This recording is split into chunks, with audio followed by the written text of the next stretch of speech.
সরকারি আয় কিংবা সামাজিক উন্নয়ন, অবকাঠামোগত উন্নয়ন সব ক্ষেত্রেই যে অন্যতম অর্থের যে যোগান আসে সেটা হচ্ছে রাজস্ব খাত। এবং এই রাজস্ব খাত থেকেই অর্থাৎ এই রাজস্ব দিয়েই আমরা এই উন্নয়নমূলক কর্মকাণ্ডগুলো করে থাকি।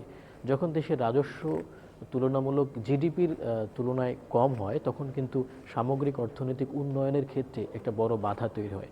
আমরা দেখেছি স্বাধীনতার পরবর্তী গত ৫৫ বা ৫৪ বছরে এখন পর্যন্ত গড় জিডিপির যে অনুপাত সেটা অত্যন্ত কম।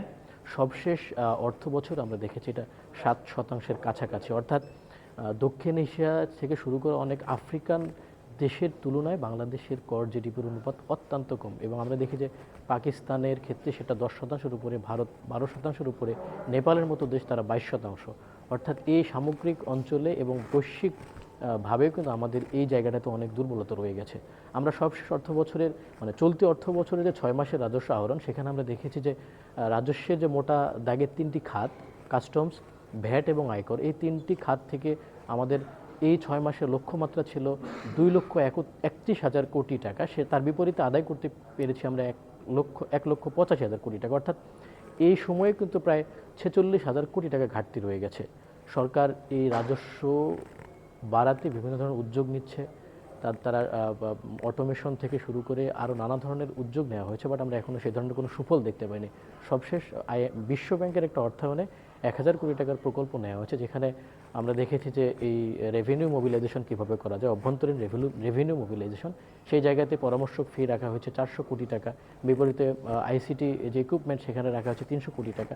সব কিছু মিলে এই প্রকল্প নিয়েও কিন্তু একটা সন্দিহান অর্থনীতিবিদরা, কারণ আমরা গত ১৫ বছর বা ১৬ বছর থেকে দেখেছি যে বিভিন্ন প্রকল্প নেওয়া হয়েছিল এই রেভিনিউ মোবিলাইজেশনের ক্ষেত্রে, সেই প্রকল্পগুলো খুব একটা আলোর মুখ দেখেনি। অটোমেশন আমরা এখন পর্যন্ত চূড়ান্ত পর্যায়ে নিতে পারিনি, যে জায়গায় ভারত, পাকিস্তান তারা ফুল অটোমেশনে কিন্তু এই তাদের রেভিনিউ ডিপার্টমেন্ট চলে।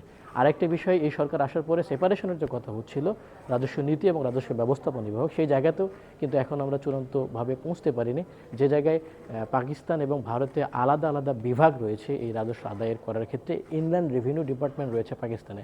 তো বাংলাদেশে রাজস্ব নীতি এবং রাজস্ব ব্যবস্থাপনা এই দুটো বিভাগ দীর্ঘদিন ধরেই আলাদা করার কথা বলে আসছিলেন বিভিন্ন স্টেক হোল্ডাররা, ব্যবসায়ীরা থেকে শুরু করে অর্থনীতিবিদরা। এবং সবশেষ এই সরকার এসে এই প্রকল্পটি হাতে নিলেও আমরা দেখেছি যে নিকারের বৈঠকে এই প্রশাসনিক কাঠামো কেমন হবে, জনবল কেমন হবে, কাজ কী হবে, এগুলো অনুমোদন হলেও এখন পর্যন্ত সেটা কিন্তু উপদেষ্টা মণ্ডলী তারা এখনও সেই চূড়ান্ত অনুমোদন দেননি। সেক্ষেত্রে এই প্রক্রিয়াটা কিন্তু এখনও ঝুলে রয়েছে।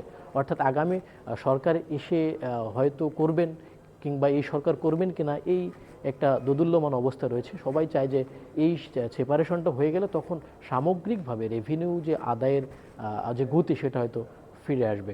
তো সব কিছু মিলে দেশের অর্থনৈতিক এবং সামাজিক অবকাঠামোগত উন্নয়নের ক্ষেত্রে যে রাজস্বের ভূমিকা রয়েছে, সেই রাজস্ব বাড়ানোর কোনো বিকল্প নেই।